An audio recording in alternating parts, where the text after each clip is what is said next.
Bonjour à tous et bienvenue pour ce podcast numéro 49. Aujourd'hui, parmi nous, Alessia. Bonjour. Akalabeth. Hello. Toujours à distance, mais toujours parmi nous, Gilles Ossen. Bonjour à tous. Et ayant participé au plan, à la rédaction, à l'apport d'idées, Glorung, à qui on passe un coucou, et bien sûr, comme d'habitude, Mervyn Tonnel au montage, aux idées, au plan, enfin à plein de choses qui font avancer et qui rendent ces podcasts écoutables. En fait, tous les podcasts sont entièrement écrits par Mervyn Tonnel et nous ne faisons que de l'interprétation. Bon, alors on va commencer comme d'habitude par les news. Gilles Ossen, une première nouvelle qui est financière. Oui, alors on voulait parler du panorama illustré de la Fantasy, donc des moutons électriques, dont la campagne de financement participatif a fini en flèche, avec des dons récoltés permettant d'atteindre 5 fois la somme demandée. Et une participation d'ailleurs de l'association almakin.net qui fait de nous l'un des sponsors de l'ouvrage, donc une campagne dans tous les cas dont on se félicite. News suivante qui concerne cette fois Sony et un univers qu'on connaît bien. Effectivement, alors on parle de La Tour sombre de Stephen King, donc un cycle de fantasy épique s'il en est, et dont l'adaptation sur grand écran elle aussi été jalonnée d'épisodes épiques, puisque ça fait des années et des années qu'on en parle sur le site. Et là, dernièrement, c'est donc cette fois Sony Pictures qui va tenter de relever les gants et d'adapter le cycle sur grand et petit écran. Donc c'est un projet majeur pour eux, on va voir si ça se concrétise enfin, on peut dire, à ce niveau. Sachant les réussites généralement discutables des adaptations de King, on espère que ça marchera mieux pour La Tour sombre. Ensuite, une actualité qui concerne le site. Effectivement, je tenais à saluer également parce qu'on a bien le droit d'en parler aussi de temps en temps, le contenu du site lui-même, donc avec plein d'interviews, notamment ces dernières semaines, notamment d'Anne Besson ou de Jean-Laurent Del Socorro pour les derniers, et puis au niveau des interviews traduites, également Michael Moorcock ou Scott Lynch qui revient, donc l'auteur de Locke Namora, qui revient qui s'exprime sur sa dépression dans une interview, un entretien très intéressant, et également aussi pas mal d'articles, dont un de ce cher Mervyn sur pourquoi il faut absolument jouer à la dernière déclinaison jeu vidéo de Game of Thrones. Donc voilà, on essaye vraiment de vous proposer toujours plus de contenu, mais de qualité, et on espère que vous serez sensible à ce genre de développement sur le site. Je dois en avoir un ou deux en réserve à mettre en ligne rapidement. Je manque un peu de temps, mais je vous explique pourquoi je manque de temps, et du coup je me fais un peu de pub personnelle. La semaine dernière, enfin le 11 et 12 avril, avait lieu l'édition 0.5 du Festival des mondes de l'imaginaire de Montrouge, dont j'ai la chance et l'avantage d'être la présidente, le directeur artistique étant David Camus. C'était un peu une édition de répétition, ça a super bien marché. Donc on espère pouvoir vous inviter à une édition l'année prochaine qui sera dans un univers entre fantasy et science-fiction. Je vous laisse découvrir. Oui, Alessia. Et oui, et pendant les vacances, vous aurez une autre interview qui arrivera aussi, Andrea Kremer, en jeunesse, donc qui a sorti un livre qui s'appelle Le secret de l'inventeur, Steampunk, et donc j'ai exploité dans un projet pédagogique, mes 4e, qui ont donc traduit l'interview. Alors, le travail des enfants est non légal en France, je tiens à le préciser. Voilà, donc vous voyez qu'on essaie de couvrir pas mal de sujets et pas mal de thèmes à la fois sur le site et en dehors. In real life, in virtual life, nous sommes là partout. Alors, commençons par le débat du mois.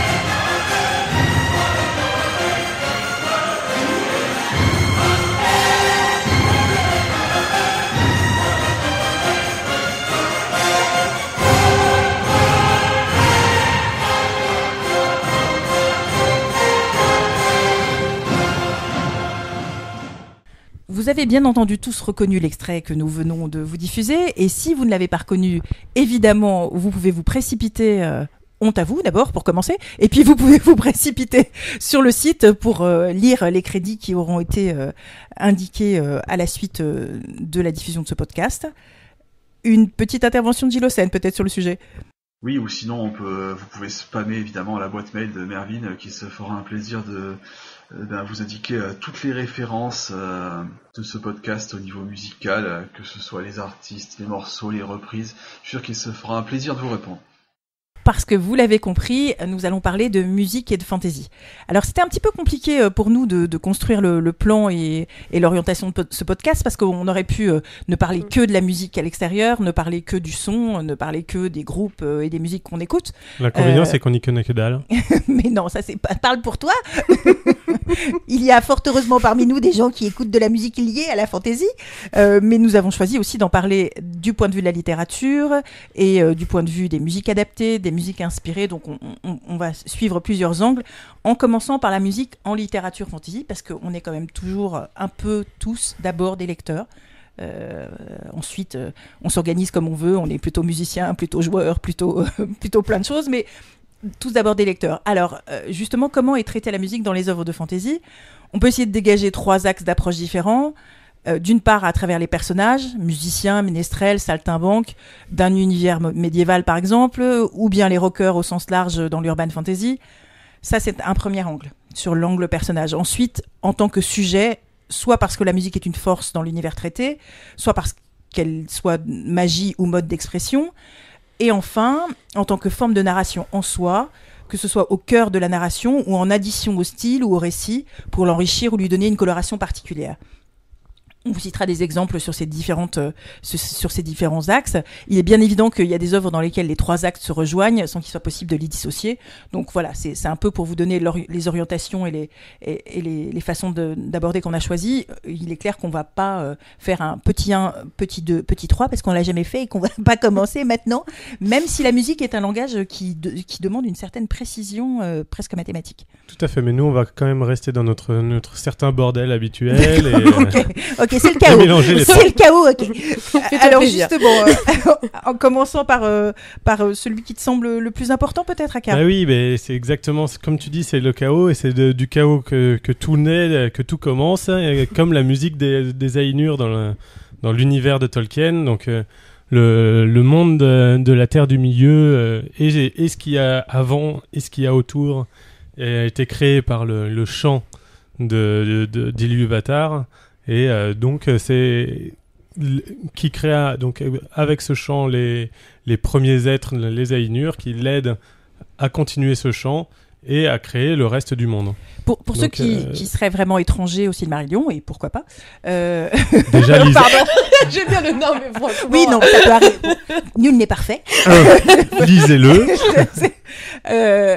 L'idée, c'est que Tolkien écrit son début d'histoire comme la Genèse. Hein, donc c'est vraiment la création de l'univers. On est plus dans le verbe dans la Bible et on est plus dans le chant chez Tolkien. Exactement. Et on retrouve quand même cette musique, cette importance de la musique dans tous les écrits de Tolkien, puisque donc il y a bien évidemment le chant des Ainur, mais la musique des elfes, en particulier le chant de Lucienne. Donc encore dans le Silmarillion, on en voit plusieurs exemples. Qui est l'ange déchu chez Tolkien? Morgoth. En fait, on n'a pas osé. Oui, Melkor, Morgoth. On n'a pas osé vous le dire, mais c'est une super rockstar qui voulait faire un concert à lui tout seul, et donc ça se passe mal parce que en fait, Eru n'a pas l'intention que le corps entende des voix dissonantes et qu'il y ait des solistes. C'est ça, voilà. C'est quand même un système extrêmement communiste à la base, et donc. Je crois qu'il y en a qui vont adorer notre analyse. Minou, ça va? Bon, et je me trompe, il y a certaines histoires dans l'univers Tolkien qui sont développées ultérieurement uniquement en se fondant sur un poème ou une chanson. Il me semble qu'il y a des chants qui sont dans le Hobbit ou qui sont dans le Seigneur des Anneaux qui donnent lieu à développement ultérieur en histoire, mais qui à la base sont d'abord un chant ou une chanson. Oui, et même plus que ça, quoi. Il y a vraiment des écrits de Tolkien qui à la base étaient juste une chanson en vers, quelque chose de finalement pas très développé point de vue narratif, Oui. et qui donneront lieu à quelque chose de beaucoup plus développé. Je crois que c'est le cas de Beren et Lucienne, des enfants de Hurin aussi. Bon, je vais pas être exhaustif et j'ai peur de dire des bêtises, donc si vous avez plus d'infos, si vous voulez plus d'infos, demandez à Minou sur le le forum, donc Foradan. Oui, Gilo. Oui, de la contrainte des deux arbres, si je me souviens bien, là, avec justement Belcor et une méchante araignée, pour résumer de façon très superficielle le texte. Et effectivement, oui, chez Tolkien, on peut remarquer cette tendance des chants et récits qui se développent pour devenir effectivement des histoires entre guillemets à part entière, même si une histoire peut devenir évidemment dans le cadre d'une simple chanson, on va dire. Aka ? Et réciproquement, en fait, comme on a dit, donc il y avait 3 axes. Il y avait la construction de... Bon, ça reste dans la narration, mais on retrouve beaucoup de personnages qui chantent dans Tolkien aussi. Mm-hmm.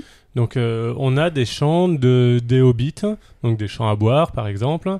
On a aussi des chants d'Aragorn à plusieurs moments. C'est comme ça qu'on entend pour la première fois de parler de Lucienne et Beren, justement. Il y a Sam aussi qui a une chanson, je sais plus tous les détails, mais voilà, on a assez régulièrement des chansons, donc des complaintes pour la perte de Gandalf à la arrivée en Lorien. Donc voilà, c'est quand même, on sent une importance de ce média, en tout cas, dans l'univers de Tolkien. En revanche, on peut pas dire que chez lui, contrairement à d'autres univers, les musiciens aient particulièrement une place. C'est ce qui fait partie du monde en soi. Enfin, il est habituel que n'importe quel personnage chante, raconte ou prenne le devant de la scène pour chanter, mais c'est pas le musicien qui est un personnage principal en lui-même. Et tout à fait. Et en plus, finalement, il y a beaucoup de personnes qui chantent, mais il y a peu de personnes qui jouent de la musique. Que des solistes, une fois de plus, pas de rockers, quoi. Voilà. C'est incroyable. Bien. Alors, qu'est-ce qu'on peut dire de cette place du musicien et de son positionnement dans les univers fantasy ? Aka ? Alors, là, je pense encore une fois que, en tout cas, dans un univers médiéval fantastique, on retrouve, il y a une des figures classiques. On a souvent, le magicien, le guerrier, le jeune garçon qui va sauver le monde. Le voleur. Et le voleur. Et on a souvent le ménestrel ou le barde, le musicien, quoi. Et on retrouve des ménestrels qui ont des rôles très importants, donc soit des rôles principaux, donc on peut citer Kphos dans Le Nom du Vent, on peut citer tout le groupe d'Alessan, le groupe de personnages principaux d'Antigane, qui sont des musiciens. Il y a aussi des personnages plus secondaires, bien qu'importants. Donc, je continue un peu dans mes citations. On détaillera peut-être un peu plus dans la suite. Donc, là-dedans, j'ai cité Tom Merrilin dans la Roue du Temps, parce que je ne pouvais pas complètement passer à côté. Dans la chanson d'Arbonne de Guy Gabriel Kay, pareil, la chanson a un rôle très important, déjà dans le titre. Et plusieurs personnages principaux écrivent des chansons, en tout cas, s'ils ne les chantent pas.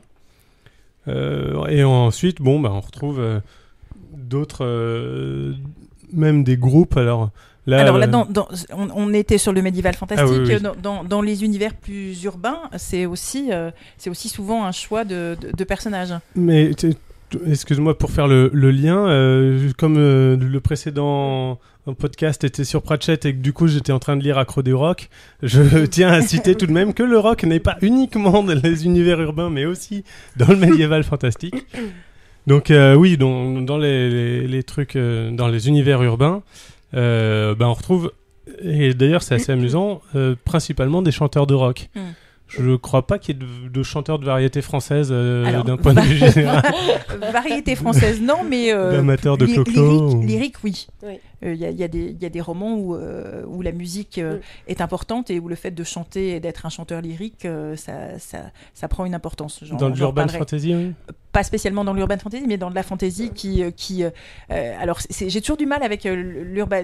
On en a parlé plusieurs fois, mais La Guerre des Fleurs, pour moi, c'est pas tout à fait de l'urban fantasy, même si c'est difficile de le classer. Enfin, voilà, moi j'appelle ça des crossovers, voilà, des fantasy crossovers où on parle de notre univers pour aller vers un univers fantasy et on y revient, on fait des allers-retours. C'est souvent lié à du magique et du faerie. Enfin, c'est souvent lié à l'existence des fées, à l'existence du monde secondaire. Enfin, voilà. Enfin, non, je devrais pas dire ce monde secondaire. Quelqu'un va me reprendre très rapidement. Mais enfin, vous voyez ce que je veux dire.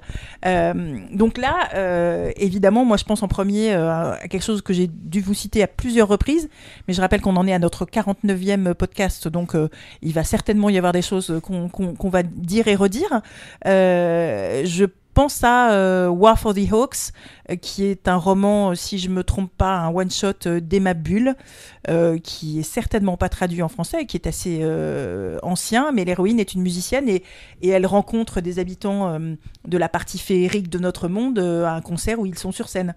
Voilà, un des personnages qui fait l'aller-retour entre notre univers et le leur, c'est un chanteur de rock. Alors, on a parlé de La Guerre des Fleurs, pas encore ?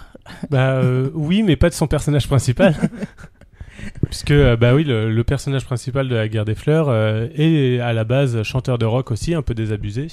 Carrément désabusé, ouais, je pense. C'est marrant parce que moi je m'en souviens plus comme d'un biker que comme d'un chanteur de rock, ce qui n'est pas exclusif. Ouais. Et c'est marrant parce que je me souvenais pas qu'il faisait de la moto. Oui, tu vois, comme quoi on se souvient de ce qu'on a envie de. Un autre chanteur de rock ou en tout cas musicien célèbre connu que vous connaissez tous, que vous avez déjà vu en film, qui a bon, alors après, l'interprète prête à caution, mais Lestat, le vampire, oui.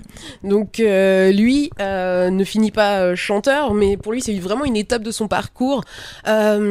Comment s'insérer dans la société moderne et comment dire, obtenir une masse de fidèles dévoués. Voilà, chanteur de rock, lui semble être une bonne option et ça fonctionne plutôt bien. Il y a aussi dans tous les univers des séries très souvent un lien entre la fantasy ou en tout cas le fantastique, au moins le vampire et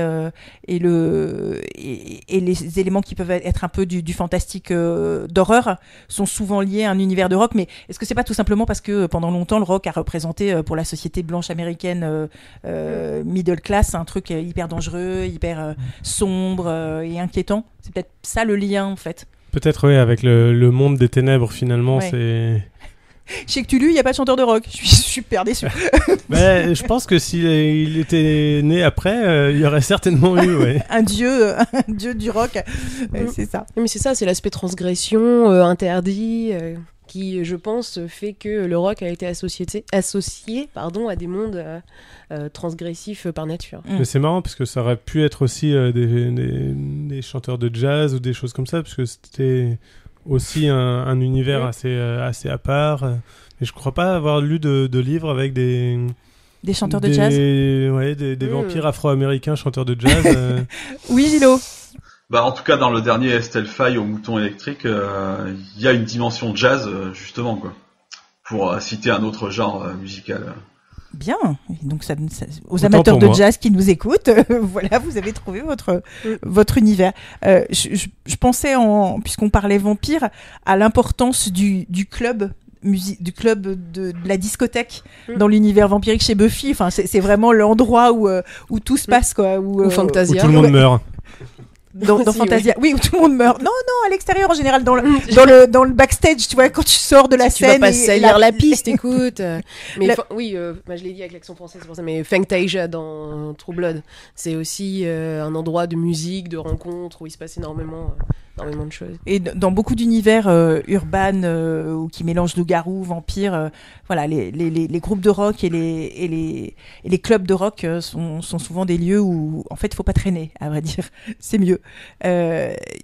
Tu peux nous parler de ce qui se passe en littérature jeunesse, Alessia ? Oui, alors en littérature jeunesse, on a déjà un certain nombre de romans avec des personnages musiciens. Celui qui m'est venu spontanément en préparant le podcast, c'est le premier tome de l'Odyssée d'Elmark, donc de Diana Wynne Jones, je vais y arriver, Les Sortilèges de la Guiterne, où là, tous les personnages sont des ménestrels. Le héros vient d'une famille de ménestrels où tout le monde chante, danse, ils vivent de ça. Et la musique naît... non, c'est l'inverse, la magie naît de la musique. Voilà, donc c'est vraiment fondamental. Et après, j'ai essayé de voir au niveau des auteurs français ce que l'on pouvait voir, et j'ai pensé tout de suite à La Peau des rêves de Charlotte Bousquet, où la musique est prépondérante et fondamentale. On a notamment un très joli personnage de sirène. Donc sa voix est l'élément moteur de cette magie. Ou plus récemment encore dans Marjane de Marie Pavlenko, où l'héroïne évoque à plusieurs reprises les concerts qu'elle a pu faire avec sa meilleure amie. Oui. Ce qui rejoint l'urban fantasy de la trilogie d'Alice Carling, où son personnage principal est chanteuse d'un groupe qui s'appelle Nightshade. Elle a à un moment d'ailleurs le plaisir d'entendre sa musique jouer dans un concert, dans une discothèque, donc c'est assez rigolo. Oui, c'est ça qui est intéressant, parce que cet élément-là, au final, dans Marjane, ce n'est pas quelque chose qui va être moteur à l'action, mais ça donne tout de suite une autre dimension au personnage, même si ce n'est que par petites touches, ça construit tout de suite une autre vision. Est-ce que pour un roman jeunesse, ça construit pas une dimension, ça donne de la réalité à l'univers, un peu comme la culture de l'herbe à pipe donne de la réalité à l'univers de Tolkien, qu'il y a des choses comme ça qui mais ça, c'est moi pour les jeunes, normalement. Tu ne vois pas ce que tu veux dire. Oui, mais c'est ça, parce que quelque part, en plus, c'est un univers où ils sont complètement coupés du monde, et la musique fait le lien entre le monde des Nînes et le lecteur qui peut s'approprier ce lien avec la musique. Gilot, tu as une idée à nous donner ? Oui, j'avais aussi une référence à citer. Bon, c'était plus pour le coup dans un... où on retrouve pas de la musique, c'est plus le côté chant, mais qui est vraiment entremêlé à l'intrigue, et qui a vraiment beaucoup d'importance dans le roman. Donc c'était pour citer par exemple La Cité des Dieux de Félix Gilman, donc où l'un des persos principaux part en quête d'un dieu, de son dieu, un dieu basé sur le chant justement, qui s'appelle la voix tout simplement, et qui a disparu, et pour le retrouver, il va lui-même propager en fait une chanson dans les rues de la ville qui va accrocher l'oreille des gens et qui va se répercuter à travers toutes les couches de la population jusqu'à invoquer en somme le dieu, si je puis dire, quoi. Le chant, je trouvais que c'était un côté intéressant pour la dimension magique des chansons, comme chez Martin aussi dans Armageddon Rag, pardon. On voit où c'est presque comme une espèce de clé de sol, de fa, ou tu peux préciser la clé que c'est ? Ut. Ah oui, non, je vous laisse le choix, mais qui permet en tout cas d'ouvrir comme un portail vers une autre dimension en somme, même pas forcément, même au-delà des faits dans l'intrigue, quoi. Ça ouvre une nouvelle approche, on va dire. Oui, Alessia. Oui, je voulais dire, le pouvoir du mot chanté, de toute façon, est quelque chose d'important dans... je pense que tu le sais mieux que moi, tout ce qui est sur les récits de sorcières, etc. Le pouvoir par le chant est quelque chose de fondamental. En jeunesse, récemment, il y a eu notamment Witch Song, voilà, c'est assez clair dans le titre, où la magie se fait uniquement par le chant. Là aussi, on peut évoquer, en relation avec notre monde réel, à quel point souvent dans des sociétés un peu rétrogrades et un peu restrictives et qui cherchent à maintenir les personnes dans un certain enfermement, l'interdiction de chanter est une des premières choses qui s'impose. L'interdiction de la musique, c'est aussi une des choses qui rendent les gens moins émancipés. Je pense notamment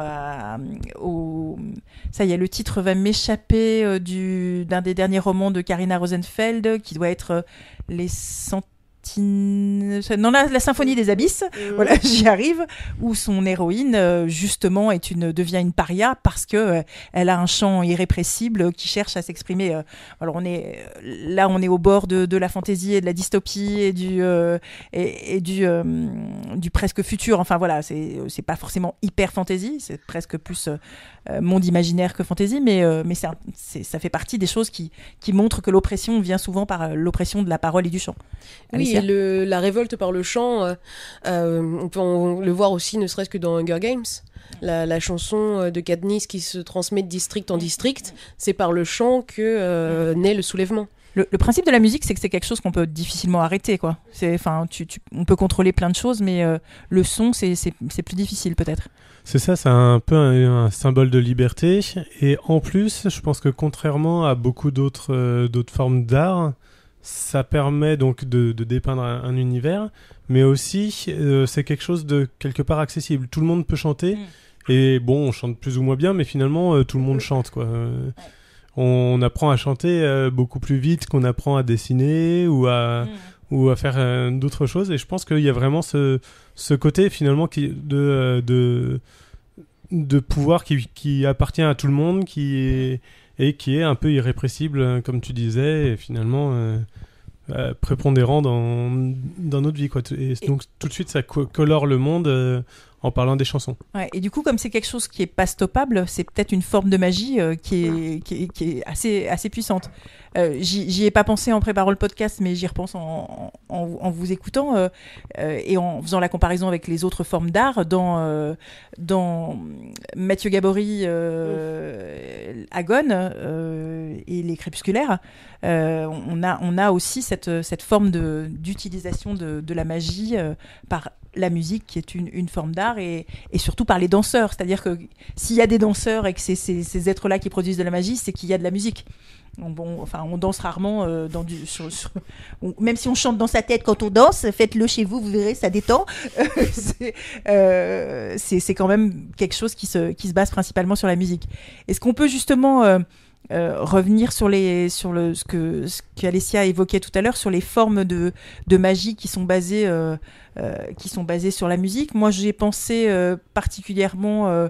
alors, ça fait certainement partie des choses qui ne sont pas traduites, et je m'en excuse auprès des lecteurs non anglophones, mais il y a la trilogie des Singers de Nevia de Louise Marlès. C'est assez ancien, mais c'est très très facile à lire et très distrayant. Le premier doit s'appeler Sing the Light, où là aussi les personnages principaux sont des ménestrels qui se baladent de village en village et qui apportent la magie en chantant, et qui donc résolvent les petits problèmes du quotidien par une magie assez simple et basique, qui se base uniquement sur la musique, et qui sont les seuls à pouvoir utiliser et perpétrer, parce qu'ils sont les seuls à l'avoir appris correctement.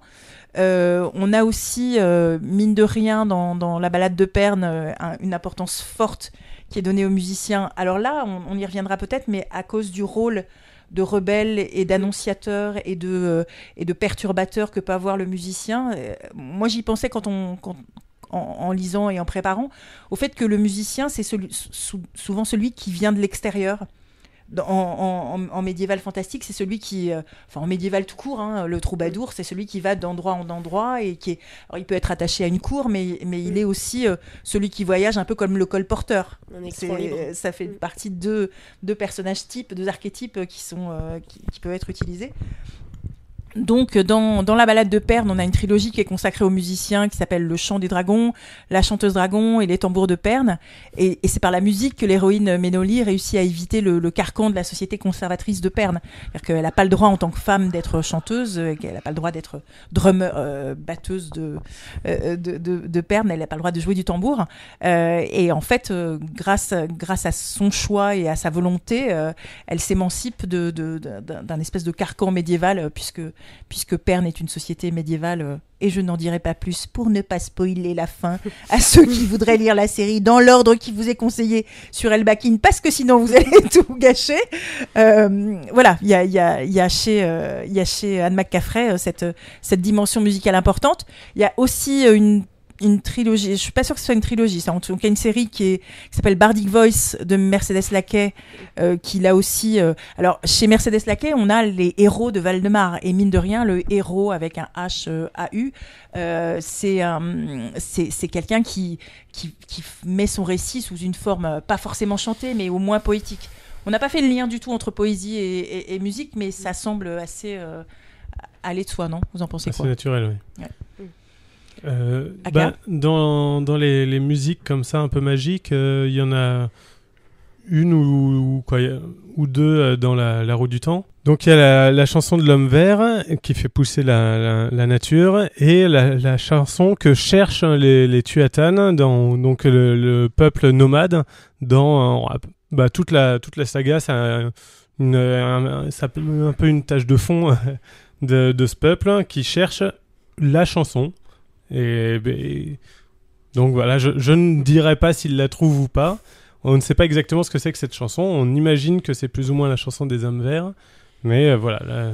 La question reste posée. Voilà. Et ça semble quand même assez important pour leur mode de vie, quoi. D'accord. En système de magie purement musicaux, il y a aussi la série de El Homme Odésit. Alors ma lecture du premier tome remonte pas mal, mais je me rappelle que la chanteuse est une chanteuse professionnelle qui est prof de chant et qui se barbe au maximum dans son univers, et elle fait le vœu, oh là là, si je pouvais être n'importe où ailleurs. Et ouais, ça marche parfois, faites gaffe à ce que vous souhaitez. Et elle se retrouve dans un univers fantasy où les fausses notes peuvent tuer. En fait. Donc, et du coup, elle, comme elle maîtrise super bien son chant, elle devient une espèce de méga mago. Enfin, c'est une magicienne hyper puissante dans cet univers-là. Du coup, elle est l'enjeu de plein de. Forcément, donc, quand on arrive dans un endroit et qu'on est le super-héros du coin, ça se passe pas forcément génialement. Mais en tout cas, c'est une série assez rigolote parce elle devient une sorcière puissante et c'est tout son apprentissage pour, dans cet univers-là, faire de ce qui devenait un peu ennuyeux dans notre monde à nous, une force avec laquelle il faut compter, quoi. Oui, Yaka ? On n'a pas cité un chant qui est assez classique, pourtant, alors peut-être plus mythologique que fantasy, mais le chant des sirènes, bien évidemment.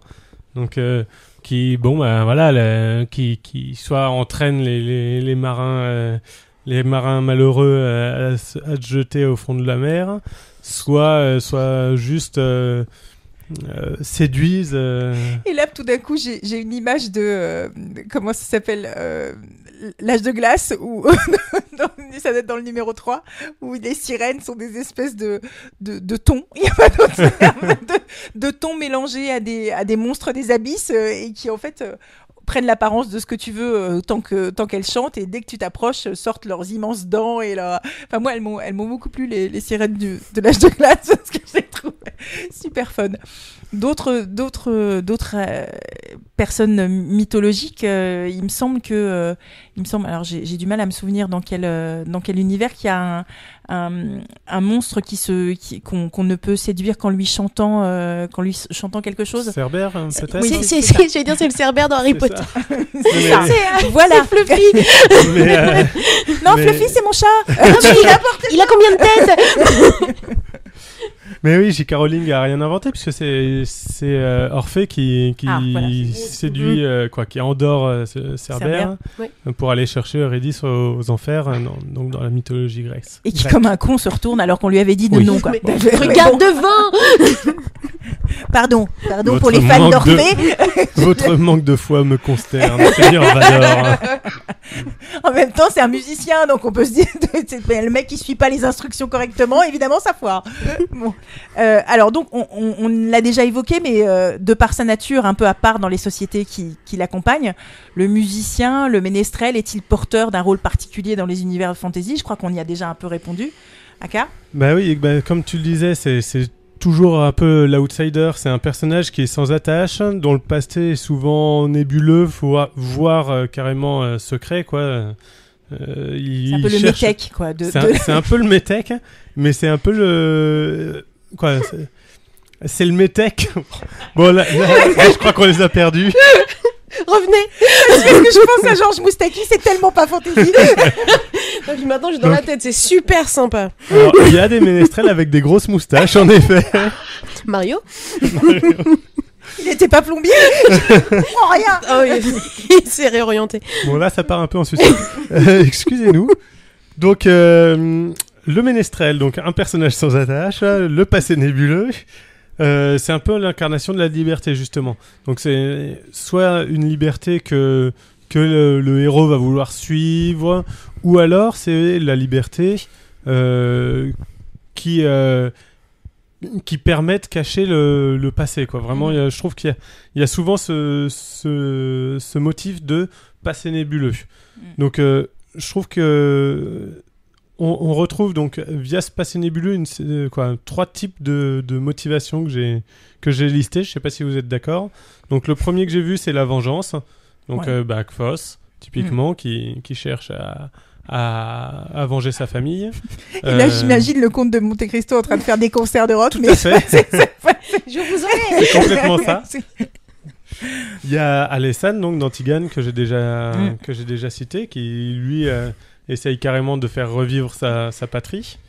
Donc, le deuxième point, c'est ce que j'ai appelé la liberté, qui peut être aussi se cacher de quelqu'un qui veut vous emprisonner ou vous contraindre. Pas seulement au sens d'émancipation, du coup. Voilà, c'est ça.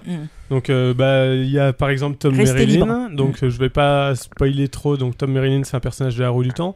Et on en apprend, au début, on connaît pas du tout son passé. Et on en apprend au fur et à mesure un petit peu. Et on se rend compte que, c'est, à la base, c'est pas juste un ménestrel. Il y a Taliesin. Bon, alors lui, c'est une liberté un peu plus vaste, puisque dans quel univers ? Donc c'est la légende arthurienne, Taliesin. C'est le plus grand barde de Bretagne, et comme Merlin, son but, lui, c'est la liberté du peuple breton. Donc c'est pas juste sa liberté personnelle, c'est un peu plus vaste que ça. Et j'ai trouvé un troisième exemple que je trouve assez intéressant. Complètement fantaisie. Complètement fantaisie. Il y a de la potion magique, donc ça marche. C'est ça. Donc c'est Assurance Tourix, excusez-moi, qui lui, je sais pas s'il chante pour sa liberté, mais je vraisemblablement. En tout cas, le fait qu'il ne marche pas très bien. En tout cas, le fait qu'il chante provoque une restriction à sa liberté, certaine. C'est clair. Un troisième point que j'ai identifié, c'est le rôle le barde pour cacher une mission. Donc c'est un peu le personnage secret. Tu veux dire que le rôle de musicien être un musicien, ça peut être quelque chose de tellement banal ou peu peu suspicieux, et qui permet d'aller là où on veut aller. C'est pas toi qu'on soupçonne d'être le super magicien. Voilà. Ouais. Donc là j'ai par exemple le super magicien, il y a Belgarat dans la Belgariade qui est déguisé, qui se fait passer pour un ménestrel au début.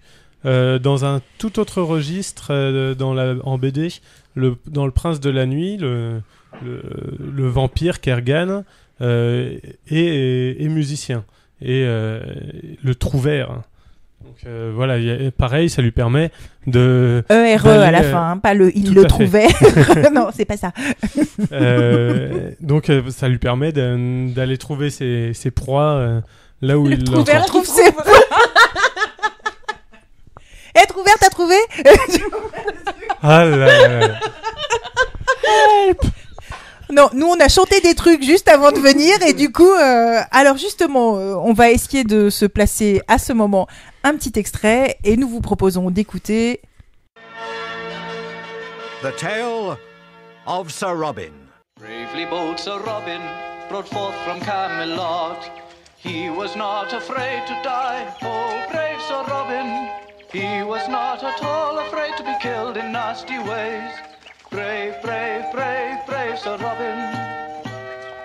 He was not in the least bit scared to be mashed into a pulp, or to have his eyes gouged out and his elbows broken, to have his kneecap split and his body burned away, and his limbs all hacked and mangled, brave Sir Robin. His head smashed in and his heart cut out and his liver removed and his bowels unplugged and his nostrils raped and his bottom burnt off and his penis... That's enough music for now, lads.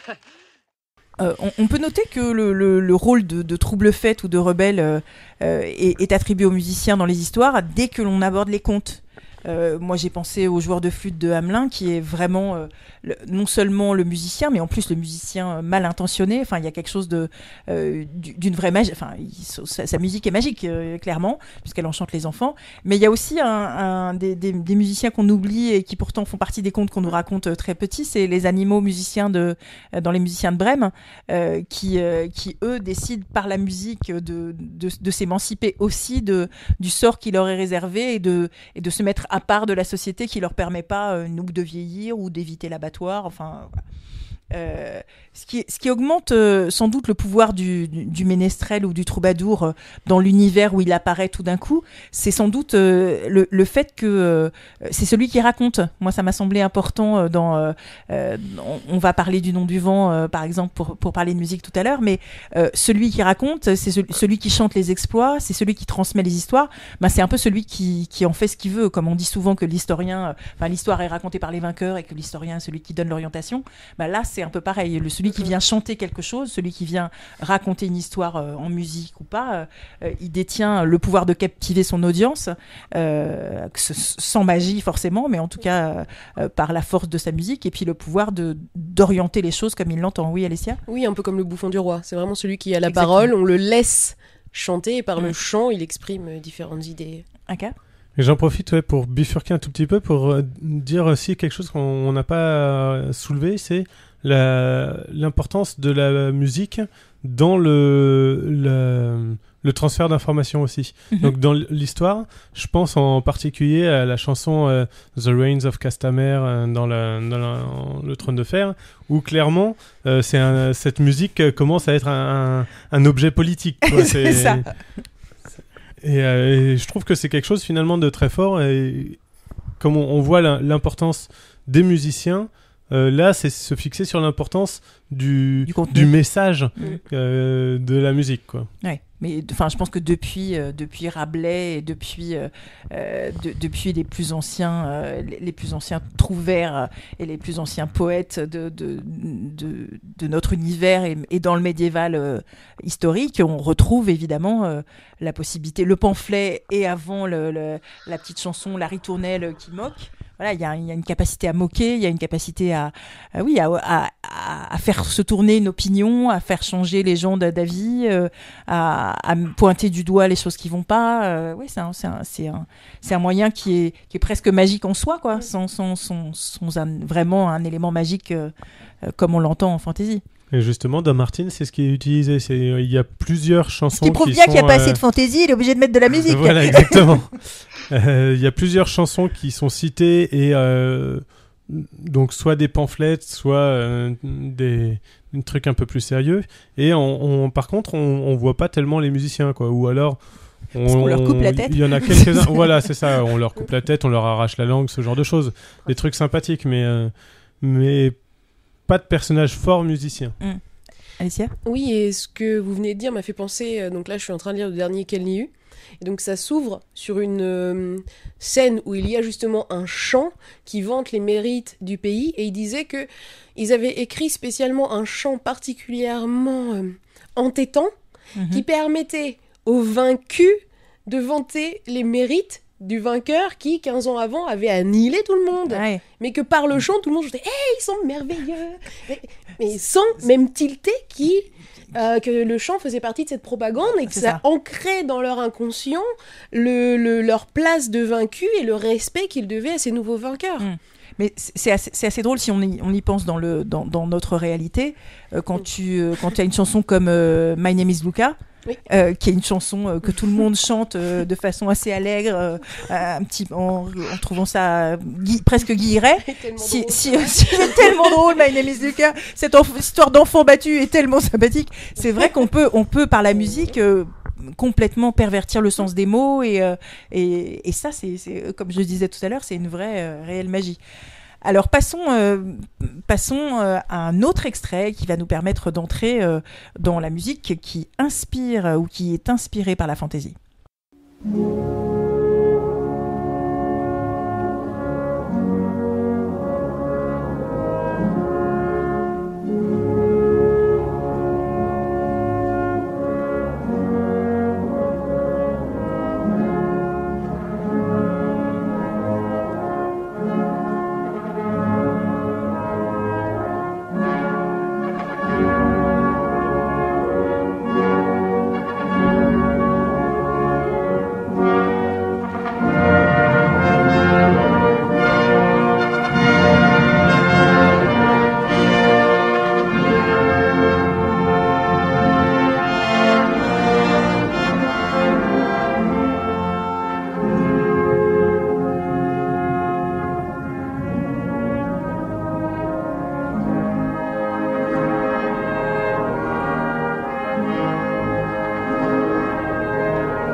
venons d'entendre un extrait de L'Anneau du Nibelungen de Richard Wagner. Alors, évoquons justement ces créations musicales qui elles-mêmes soit s'inspirent d'œuvres fantasy, soit en ont inspiré. Alessia, Oui. merci. Alors, pour ce qui est du classique, je vais me permettre de citer Kik, qui est intervenu très pertinemment sur le forum, donc évidemment donc Wagner, avec la tétralogie L'Anneau du Nibelungen, difficile de passer à côté. Inspiration directe ou pas, on retrouve de larges extraits musicaux dans nombre de films. C'est vraiment... Oui, pas que fantasy, hein, parce Non. que ça inspire aussi des vols d'hélicoptères ou des trucs comme ça, quoi, avant de lâcher des c'est truc le de côté- napalm. C'est C'est le côté puissant de Wagner. Ouais, le napalm, ouais. ça. Et comme dirait Woody Allen, à chaque fois que j'écoute du Wagner, ça me donne envie d'envahir la Pologne. Clairement. Pensons aussi à Mozart, parce qu'il n'y a pas que Wagner, mais enfin la flûte enchantée, c'est Tout à clairement un univers fantasy qui est transparent. Je trouve ça toujours étonnant de voir à quel point, à notre époque, ça paraît des choses pour les enfants, pas très intellectuelles et tout, et quand même, enfin tous ces gens qui durant des siècles et depuis des siècles vont voir la flûte enchantée en y voyant plein de symbolismes et plein de choses hyper Et intéressantes. des faunes qui trottinent. C'est ça. Et là, eux, on leur dit pas, mais dites donc, grandissez un petit peu quand même. Mais en effet, il y a beaucoup d'opéras qui sont inspirés. Donc, alors, est-ce que c'est de la fantasy? Est-ce que c'est de la mythologie? Est-ce que c'est... Ouais, c'est un peu ce qu'on veut, tout se mélange à ce niveau-là, je pense. Mais qui sont inspirés du conte et du féerique, etc. Je pense que pour que ça parle aux gens de façon pas transgénérationnelle mais transclasse, c'est-à-dire que ça parle pas qu'aux nantis, et que il faut qu'il y ait quelque chose qui puisse être du domaine du folklore et du domaine du quotidien ou du domaine des croyances. Oui, Alessia. Oui, d'où Tchaïkovski et le Lac des Cygnes et la Belle au Bois dormant, en reprenant les contes folkloriques et en les adaptant en musique, c'était un moyen de toucher... Et je pense à Casse-Noisette et Mais oui, aussi, qu'est-ce que c'est? Mais voilà, oui, on a vraiment des œuvres de classiques qui sont nées de ces univers imaginaires et qui, à l'inverse, ensuite ont nourri d'autres univers imaginaires. sans parler du fantôme de l'opéra, sans parler du tour d'écrou. Enfin, moi, le tour d'écrou, c'est quelque chose que j'ai vu à l'Opéra Comique et qui m'a scotché, quoi, tellement c'était en même temps fantastique et en même temps musicalement assez sympathique. Qui d'autre comme auteur de musique qu'on peut lier à des œuvres fantastiques ou fantasy? Berlioz. Weber, toujours pour citer Kik, dans lesquels apparaissent des créatures imaginaires où on a quelques soupçons de magie pour infléchir la trame. Ok. Alors on a aussi fait appel à Glorung, qui est un métalleux. Un métalleux. Un de plus. Niark. Et qui nous a donc inspiré et donné pas mal de pistes. Oui. Il a parlé notamment de Blind Guardian, de Tolkien, qui s'inspire de Tolkien, de Nightwish, de Manowar. Manowar. Ouais. Alors je vais te laisser lire les noms, comme ça sera plus simple. Ok, alors, donc oui, effectivement, donc Glaurung nous a laissé une liste donc de groupes qui ont utilisé la fantasy comme matériel. Donc on a forcément Blind Guardian. Donc effectivement, Blind Guardian, c'est majoritairement Tolkien. Ils ont quand même un album qui s'appelle Nightfall in Middle-earth, un live qui s'appelle Imaginations Through the Looking Glass. Et après, c'est pas que Tolkien, parce que c'est aussi Elric, c'est aussi Dune, c'est aussi Tad Williams. Et ne me lancez pas sur Blind Guardian, donc je vais m'arrêter là. Après, vous avez aussi Nightwish. Donc Nightwish, aussi une grosse inspiration tolkienienne. Mais beaucoup plus récemment, ils ont changé d'auteur fétiche parce qu'une de leurs dernières chansons s'appelle Ademaru. Donc vraiment clairement inspiré par Kvoth et Rosfus. Ce qui est d'ailleurs assez marrant. C'est moi, je vais continuer à dire Kvoth, si ça moi vous aussi, ennuie pas. Fais comme tu veux. Mais donc du coup, c'est assez intéressant parce que quand on regarde sur les forums justement dédiés à Nightwish, il y a plein de gens qui font c'est un livre. Devrais-je le lire? Oui, vas-y, fais-toi plaisir. Mais il y a ce retour-là. Ce retour de la musique vers la littérature, ça c'est intéressant. Tout à fait. Donc voilà, vous avez aussi Within Temptation qui a parlé de l'Assassin Royal, où Je me suis dit, est-ce qu'elle va le faire? Pardon, j'avais pas lu le plan. À cet endroit-là, pardon, Glorung. C'est sans doute très très bien. Je veux dire. Et Conan pour Manowar, pour ceux qui connaissent évidemment. On est obligé de le mettre en extrait. Vous n'êtes pas gentil.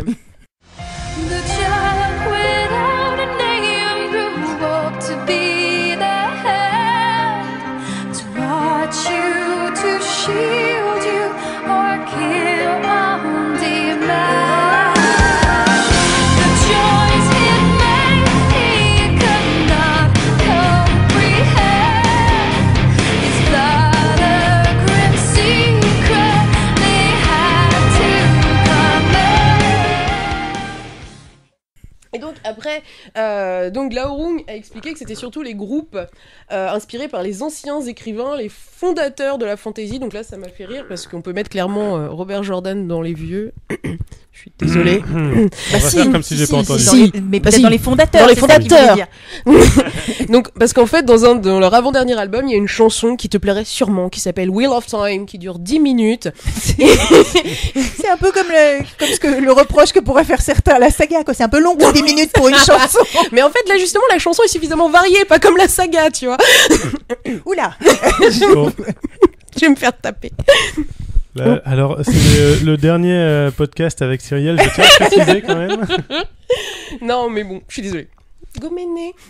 Autrement, on a aussi Avantasia, Rhapsody, qui sont des groupes vraiment qui sont nés de la fantasy. Enfin, le chanteur de Rhapsody est absolument fan du Seigneur des Anneaux. Des films, il n'a pas lu les livres, mais il est fan. Et vous avez Avantasia qui est une sorte de super groupe qui a été créé spécialement pour faire des albums concept autour de la fantasy. Donc vous avez notamment la chanson éponyme Avantasia où c'est On t'écoute. Avant d'écouter la chanson. Je ne chante pas. Mais tu peux nous donner les paroles. Oui. We are the power inside, we bring you fantasy. We are the kingdom of light and dreams. Nous sommes le pouvoir intérieur, nous vous amenons la fantaisie, nous sommes le royaume de la lumière et des rêves. Ta ta ta ta. Petit extrait. Open my eyes and see my bleeding wounded hands. Feeling the pain too hard to stand. Just stand. Calling them now and here while they are on the way. Hard imagination leading us astray. Et donc, sinon, pour terminer rapidement, vous avez des groupes qui se sont nommés en hommage à des univers fantasy. Donc là, je citerai par exemple Karakangren, un groupe de black metal. Karakangren, c'est Mâchoire d'acier, la zone de la porte noire. Donc nous sommes chez Tolkien. Et toujours chez Tolkien, nous avons Amon Amarth, dont le nom Sindarin signifie la montagne du destin. Du côté des Français, il y a un groupe qui s'appelle Draenei. Donc, Gemelle, Inspiré de Draenei, non? je crois. Mais je suis pas sûre. Il doit y Ça avoir un semble bien indice. parti. Je suis pas sûre. Et je ne pouvais pas faire ce podcast sans penser à Lana et au Wizard Rock, inspiré des œuvres de J.K. Rowling.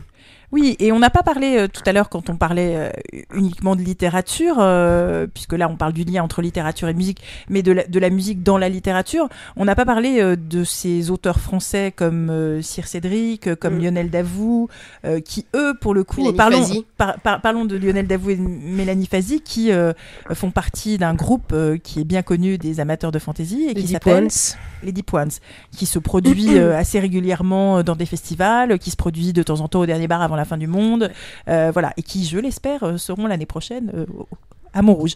Et si vous pouvez y aller, vraiment, allez-y. Mais donc voilà, ça fait partie de ces auteurs pour qui la musique est un autre moyen d'expression. Et justement, ce qui est très intéressant avec The Deep Ones, c'est qu'ils mettent en musique les textes qu'ils ont écrits. Et donc ça donne tout de suite une autre dimension au texte.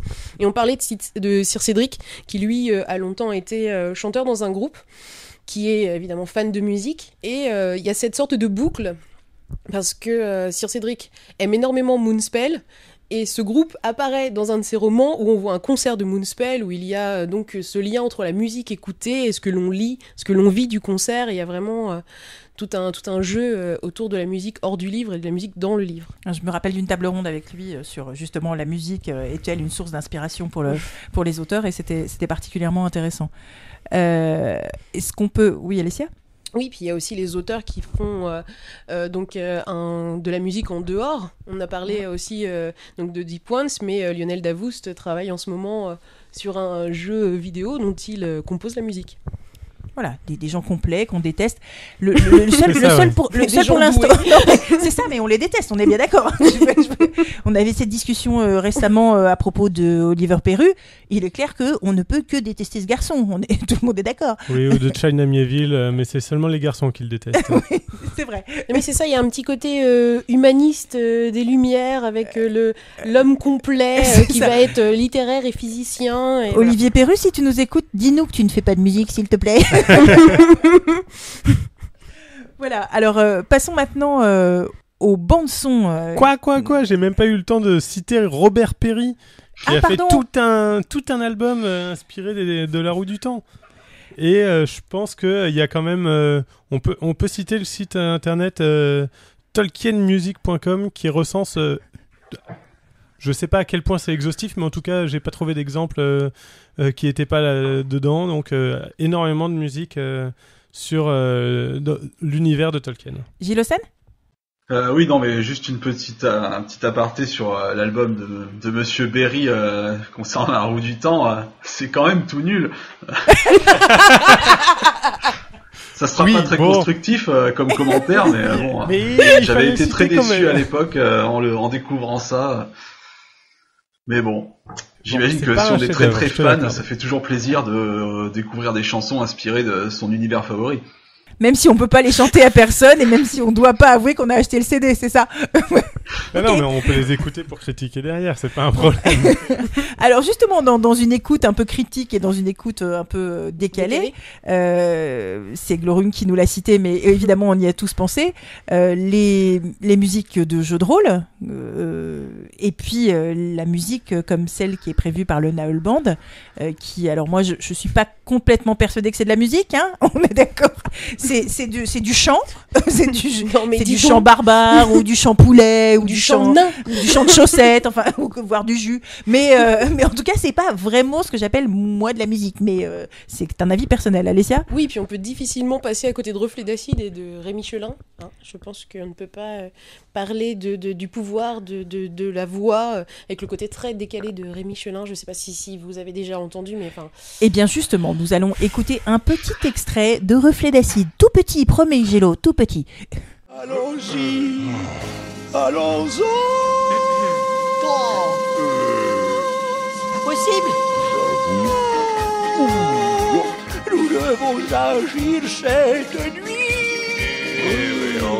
Il nous faut mettre à jour les secrets de Touyour qui nous ennuient. Je n'ai pas l'air fini. Allons-y. Oh non.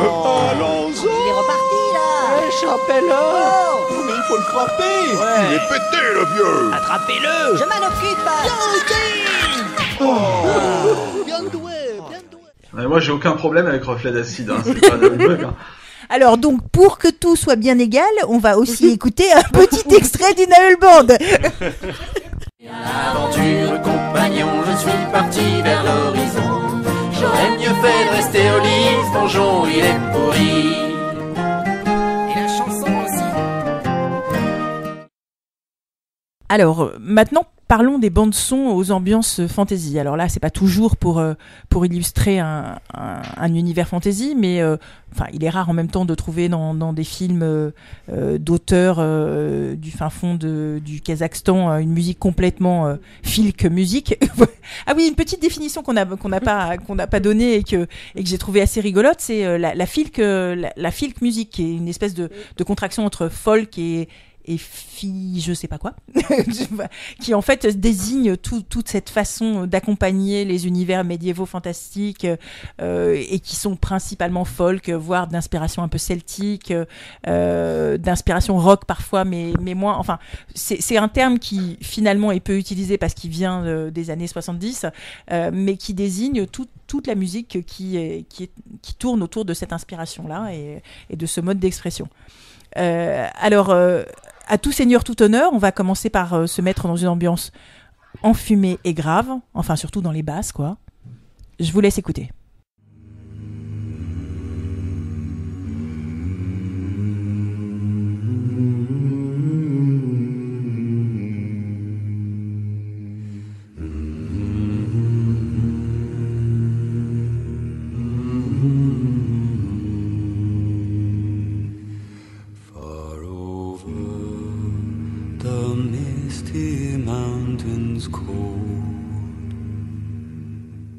Dungeons deep and caverns old,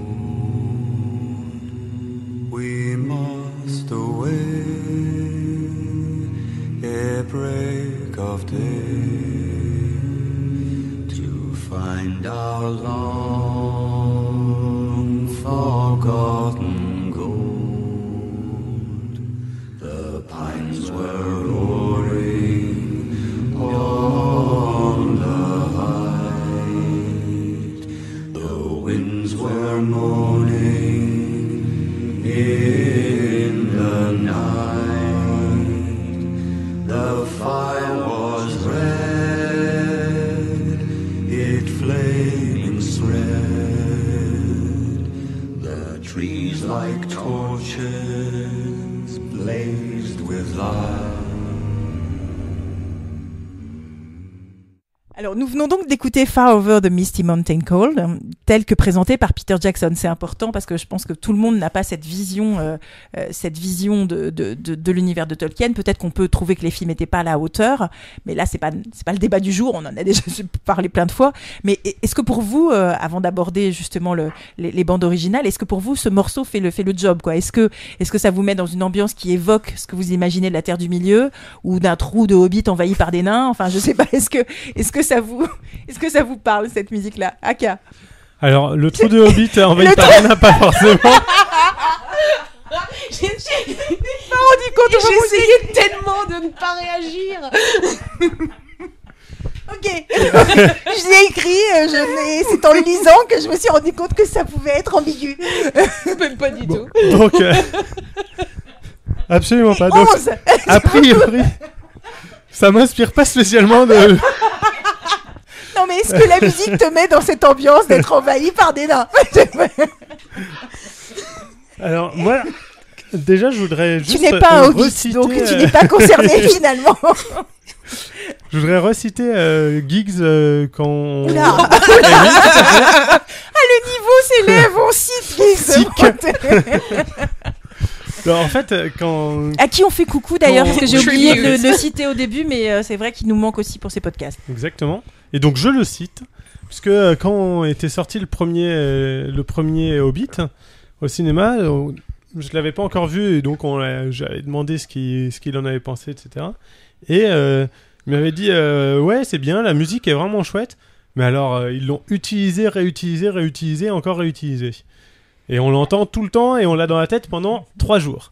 Et bien, je suis tout à fait d'accord avec lui, mais finalement, je trouve que c'est un des points assez importants des BO, en particulier dans les films fantasy, c'est que ça sert aussi à identifier des personnes.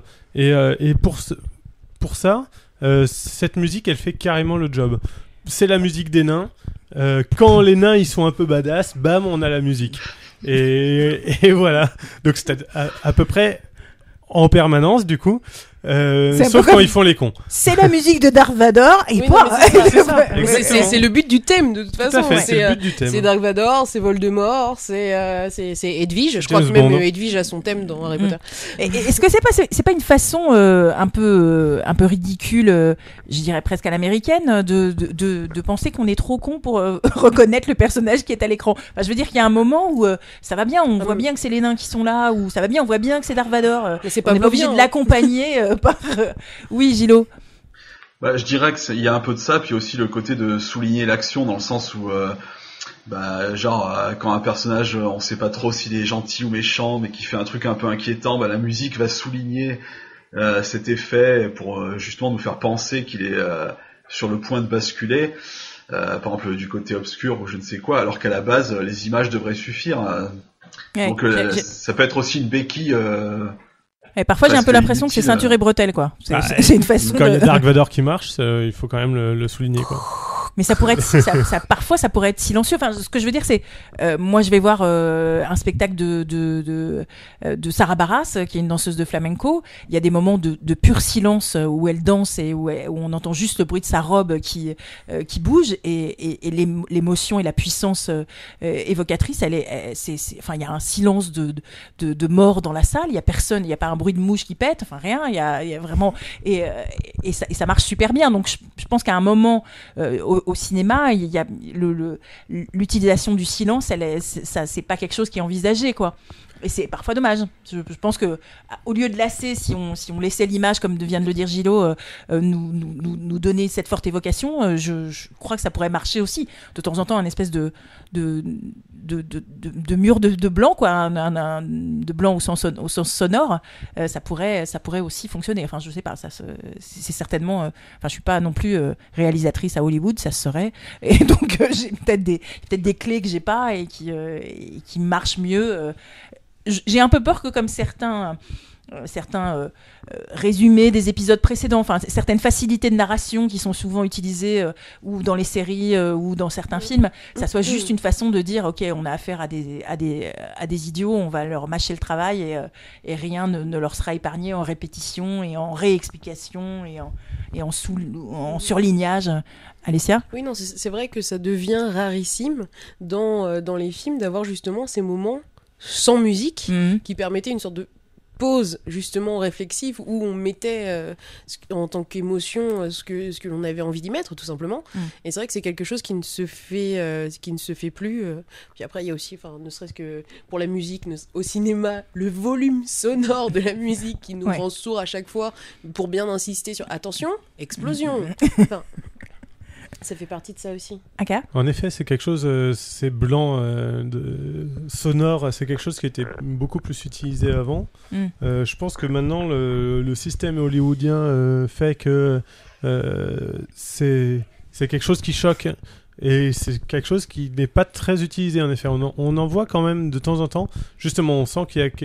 Ça va être peut-être dans des films plus angoissants ou des choses comme ça, où il y a une volonté de... Justement, on coupe la musique et on laisse un peu l'image sans fioriture. Mais finalement, c'est vrai que c'est quelque chose qui se perd et pour certaines fois, c'est bien dommage. Ouais.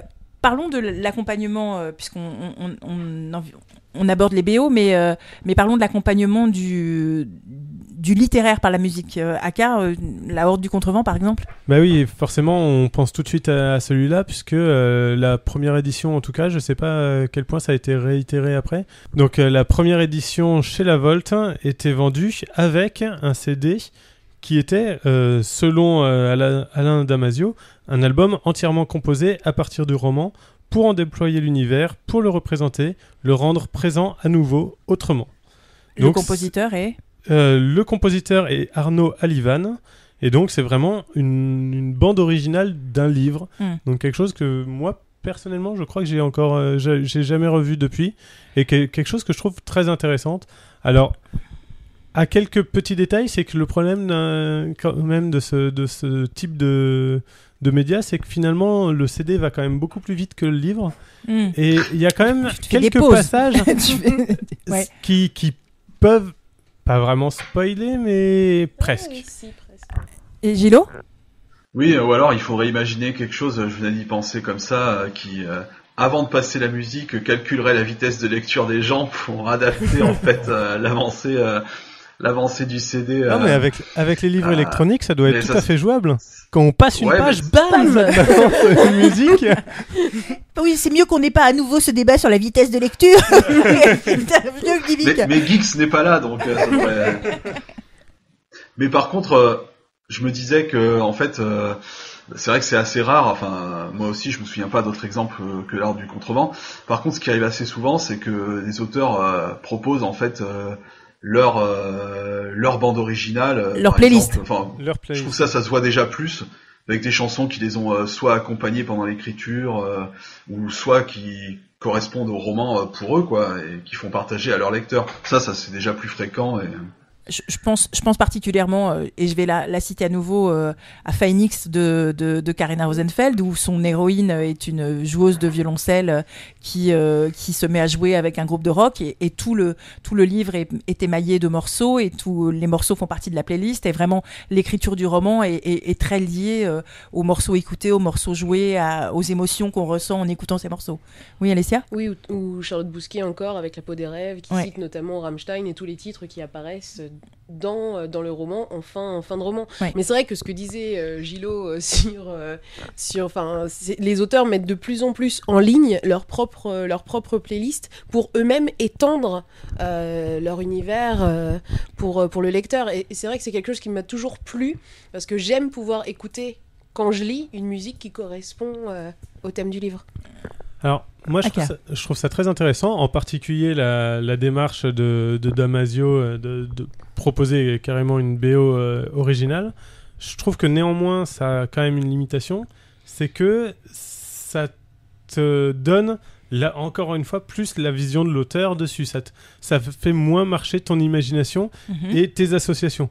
Alors moi, je vais citer une association que j'ai eue, parce que c'était la musique que j'écoutais quand je lisais La Belgariade. J'écoutais Police à ce moment-là, et vraiment, à chaque fois que j'écoute Police, je revois des passages de La Belgariade. Un truc de malade. Complètement improbable, je vous l'accorde. Ouais. Et je doute fortement que Eddings soit inspiré. aurait mis Police dans sa playlist de La Belgariade. Mais c'est intéressant ce que tu dis, parce que finalement, comme on est de plus en plus dans un univers de transversalité, c'est-à-dire où tous les médias servent à l'expression d'une œuvre, est-ce que d'une certaine façon, imposer une musique choisie par l'auteur sur un univers écrit, alors, est-ce que c'est un éclairage supplémentaire que, après tout, on n'est pas obligé d'utiliser ? C'est un peu comme la carte, pour moi. Tout le monde n'en a pas besoin. Ceux qui aiment ça s'en servent et trouvent ça hyper nécessaire. Enfin voilà, c'est un plus, mais je suis d'accord avec toi. Ça peut d'une certaine façon limiter l'imaginaire de certains. Je savais que ça te plairait, c'est ton moto de lecteur fainéant. Non, là c'est plutôt sur... mais en même temps, je te rappelle que je suis aussi la lectrice qui pense que l'adaptation cinéma d'un roman, c'est la libre vision de celui qui l'adapte, et que ça a autant de valeur que quand moi je lis et que je vois voilà, sauf que moi, encore une fois, je n'ai toujours pas les budgets des réalisateurs d'Hollywood, et que je ne peux pas mettre en image ma vision de telle ou telle œuvre.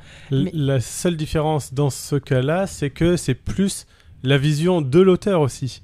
Et du coup, c'est quand même particulier. Mais il y a plein d'auteurs qui, quand tu discutes parfois un peu avec les auteurs sur les critiques, les chroniques qui peuvent être faites de leurs livres, sur ce qu'ils entendent en dédicace, ou sur les retours qu'ils ont sur leur bouquin. Parfois, t'as l'auteur qui va dire ce lecteur-là n'a juste rien méga compris à l'histoire que j'ai racontée. Donc, au final, ton bébé livre, quand il est entre les mains d'un lecteur, il t'échappe un peu. Donc, c'est aussi peut-être une méthode de contrôle supplémentaire de la part de l'auteur. Tu veux dire, je suis pas sûre que ça soit dans cet esprit-là que ça soit fait. Je pense pas non plus du tout. Oui, mais c'est vrai que quelque part, ça peut peut-être avoir cet aspect limitant, parce que quelque part, si c'est un certain type de musique, peut-être que ça t'oriente dans ta...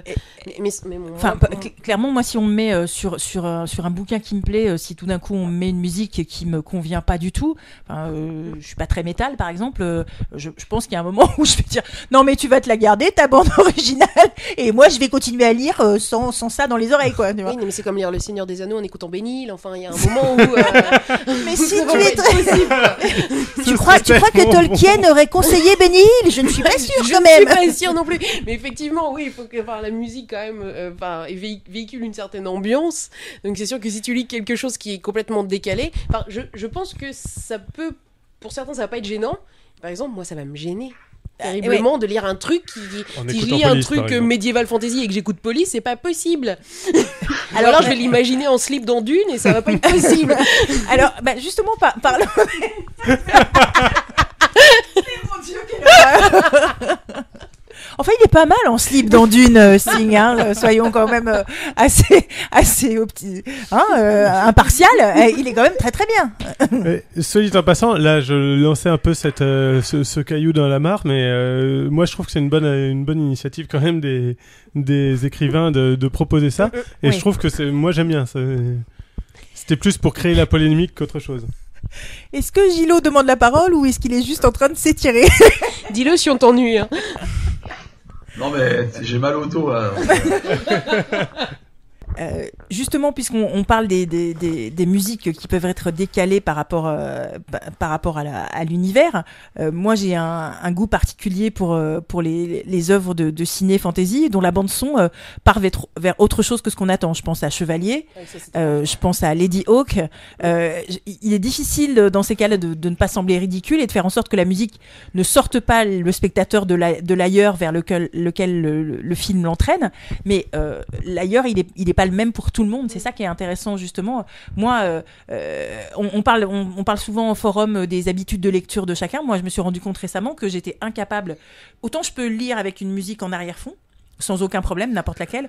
Autant si je mets un casque, si je mets la musique directement dans mes oreilles, ça m'empêche de lire, quoi. C'est un truc qui, moi, me coupe complètement où j'écoute la musique, où je lis, mais je n'arrive pas à faire les deux.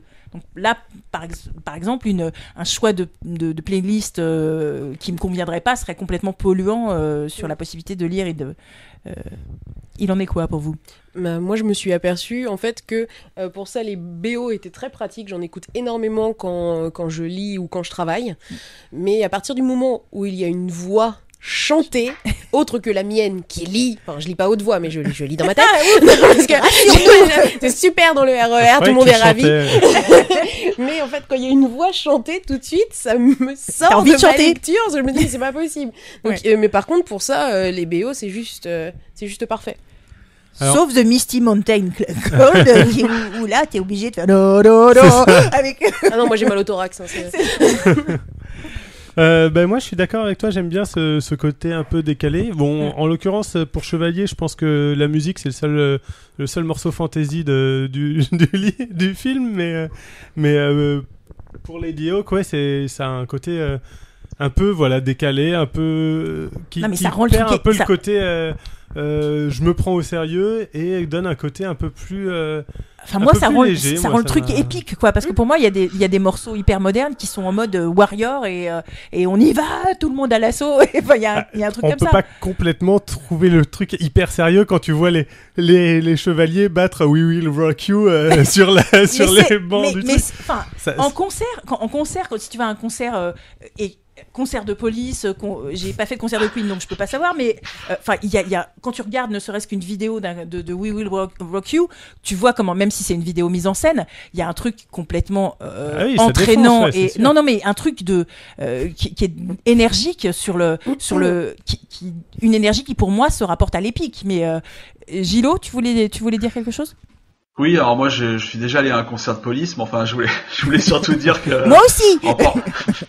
En parlant des bandes originales atypiques, je sais pas si à l'époque, donc un film un peu à la même époque que Lady Hawk, je sais pas si vous vous souvenez de Legend de Ridley Scott. Évidemment. Qui en fait pour l'anecdote avait eu deux bandes originales, donc une bande originale plus classique, on va dire symphonique, avec de Jay Goldsmith en Europe. Et pour sa sortie aux États-Unis, en fait, c'était une bande-annonce un peu plus une bande originale, on va dire, avec Tangerine Dream qui se chargeait de la BO, quoi. Donc on peut trouver les deux, et ça donne au film, alors que c'est les mêmes images, forcément, une ambiance totalement différente selon la version. Il n'y a pas une version avec Tom Cruise ou sans Tom Cruise, par exemple. Non, ça par contre, il est là dans tous les plans. Ça, c'est la version pour le marché asiatique. Bon, alors, en dehors de la Horde du Contrevent qu'on a évoqué, quelles sont les bandes originales qu'on peut mettre en avant comme étant particulièrement marquantes, Aka ? Sans nous faire une liste, on va essayer de réagir sur les unes et les autres. Bah déjà, il y a le Seigneur des Anneaux. Maintenant, ça, c'est devenu un classique. Donc, je pense que là, c'est clairement le type musique fantasy, un peu chanté où on discerne pas vraiment forcément les paroles. C'est très, très lyrique. Et puis, à côté de ça, des bons gros trucs un peu pompiers, un peu épiques. Et qui marche quoi, vraiment une super. Tu veux dire que Howard Shore est un peu pompier? Bah pour certains morceaux un peu, ouais. Et tu vois, pour mais bien un bon pompier, tu vois, genre un pompier qu'on a envie de ramener chez soi. Voilà, c'est ça, torse nu. Pour rebondir sur ce que tu disais sur le côté Queen dans Lady Hawk, moi je pense que quand t'écoutes la musique de générique de Buffy, je suis désolée, tu sens que ça va dépoter du vampire. T'es pas en mode oh c'est un petit peu ridicule parce que c'est méga rock. Enfin tu vois le démarrage de Buffy, dès que t'entends le générique, t'es en mode phaéton du vampire tout de suite. Où est ma hache? Et donc je pense que pour moi, le fait que ce soit des chevaliers et qu'ils soient en armure et à cheval, ça change rien au fait que on y va. Tu vois, il y a un truc sur le. Alors, c'est pas du tout ce que j'ai voulu dire quand je disais pour chevalier. C'était bon. Déjà, je me souviens plus de la musique de Buffy, donc je ne réagirai pas là-dessus. Ok, je ne chanterai pas. Pour chevalier, ce qui était drôle, c'était que c'était le public qui tapait sur les pupitres. Et qui faisait oui, tu veux dire ça, le rapport entre le film, les images et la BO. Et encore une fois, j'ai dit léger, j'ai pas dit ridicule. Moi, j'ai trouvé ça chouette. Hein. Eh ben, moi, je propose que, puisque tu ne t'en souviens pas, nous écoutions maintenant un petit extrait du générique de Buffy. Youhou!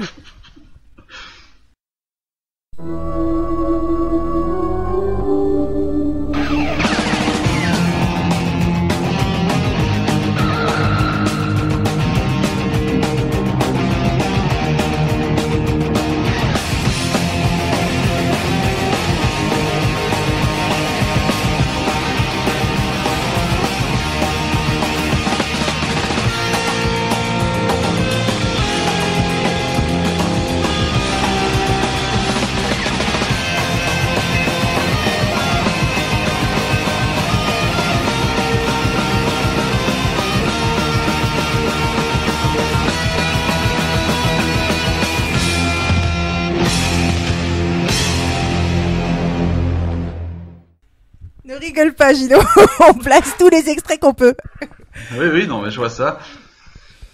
Alors justement, je te donne la parole. Oui, en fait, je veux pas non plus partir dans la liste de bandes originales préférées, on va dire, mais je voudrais juste citer deux noms, si c'était possible, du coup. Mais on t'en prie. Oui, non, mais c'est pas forcément les plus connus quand on pense justement au Seigneur des Anneaux, à Conan, etc. C'était les travaux en général, hein, il a pas fait que des super trucs, mais de James Newton Howard, donc à qui on doit par exemple la bande originale d'Atlantis de Disney, ou plus récemment King Kong de Peter Jackson, ou les Hunger Games aussi, même si là ça m'a pas marqué. Et puis aussi, alors c'est pas, enfin pour le coup c'est pas des bandes originales associées à des films fantasy, mais je trouve que ça pourrait totalement l'être.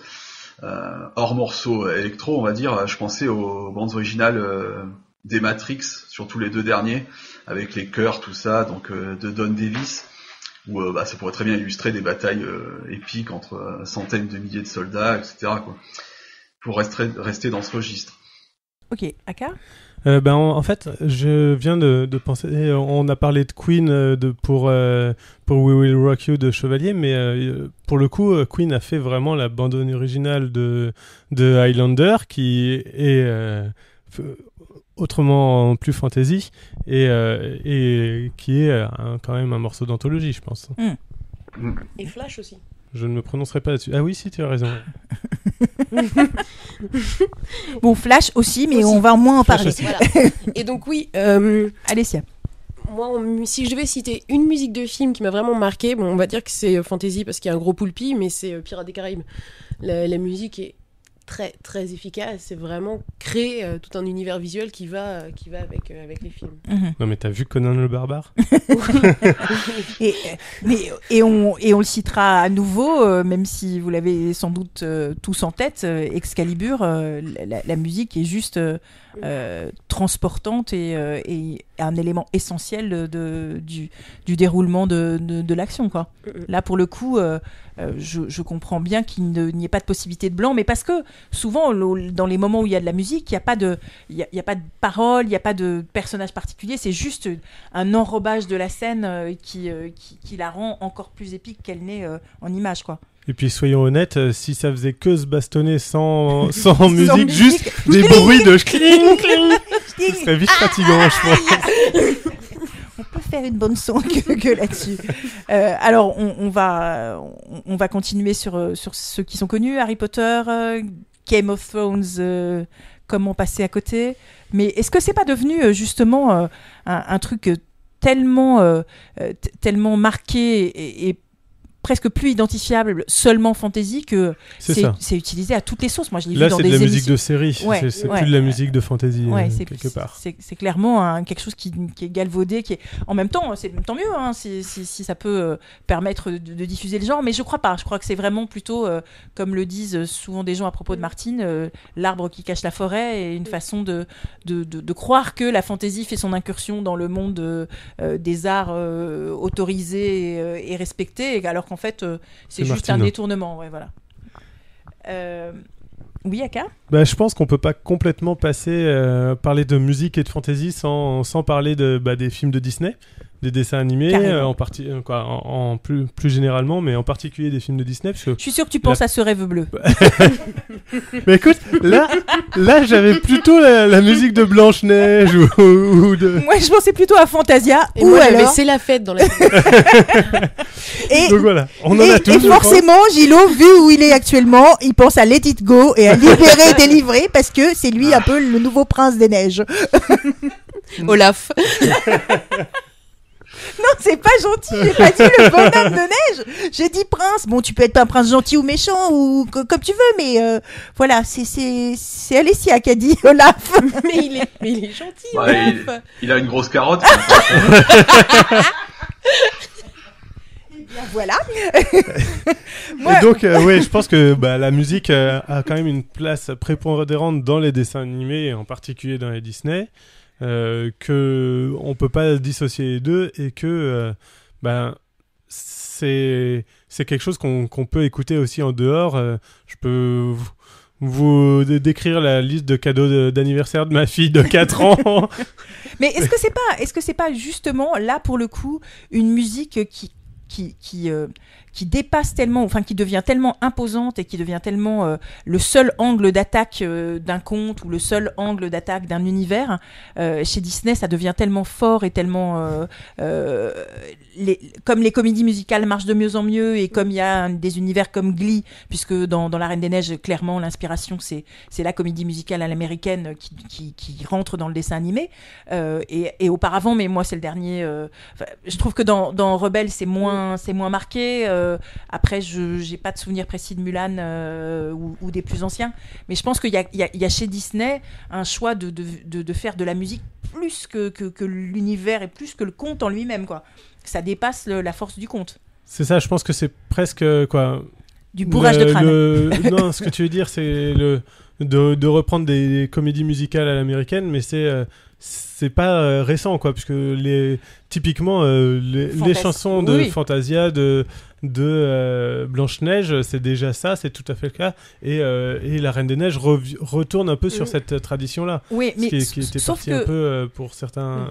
Ouais, sauf qu'il y a une modernisation et des médias et une diffusion plus rapide maintenant qui font que tout d'un coup ça devient la chanson devient virale, quoi, ce qui n'était pas le cas tu vois, quand t'allais voir Blanche-Neige, alors dans les temps reculés d'où je viens, t'allais voir Blanche-Neige au ciné, si t'avais des parents qui avaient un peu de fric, t'avais une cassette VHS, tu vois, il y a un truc sur le je précise que Blanche-Neige étant sortie dans les années 30, Witch n'était pas né quand même à cette époque-là. T'en sais rien, on ne sait pas, je cacherai mon âge jusqu'à la fin.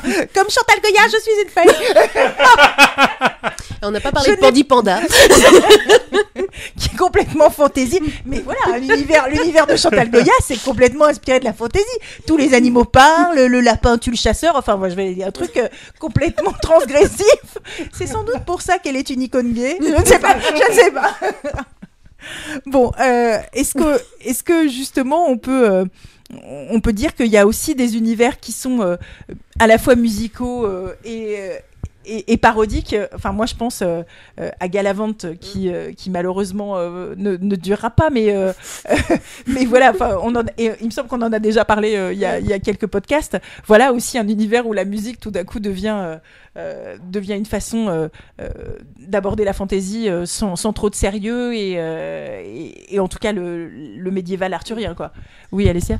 Si on veut parler dérision et musique, il y a Shrek où ça chante tout le temps. Il y a où les paroles sont à écouter de près. Karaoke Swamp Party, qui est rajouté dans les bonus, où là ils chantent à peu près tous ce qu'ils veulent. Et ils avaient fait aussi une version de Far Far Away Idol qui pousse encore plus loin la parodie, où ils chantent je crois que c'est Puss in Boots qui chante These Boots are made for walking. Enfin, c'est que des chansons liées à leur personnage et à leurs caractéristiques. Donc oui, eux, ils ont clairement inclus la chanson et la musique comme véhicule de l'humour. Basé sur American Idols. Yes. Ok. Eh bien, on peut enfin parler des bandes originales de vidéos ? De jeux vidéo. Oui, de jeux vidéo, oui. Ça me semblait évident, mais non. Oui, alors comment parler musique et jeux sans parler de Final Fantasy ? C'est quand même, je ne sais pas ce qu'en pense Gilo, mais c'est vraiment pour moi des musiques qui restent épiques au-delà du jeu et de l'univers et qui ont vraiment changé pas mal de choses pour moi dans la façon d'appréhender le jeu. Alors moi, ce qui a changé ma façon d'appréhender le jeu et d'appréhender cette musique, c'est d'entendre Giggs la jouer en boucle sur un piano à une Elbakin party. Et non, mais ça, c'était du harcèlement. c'est ça.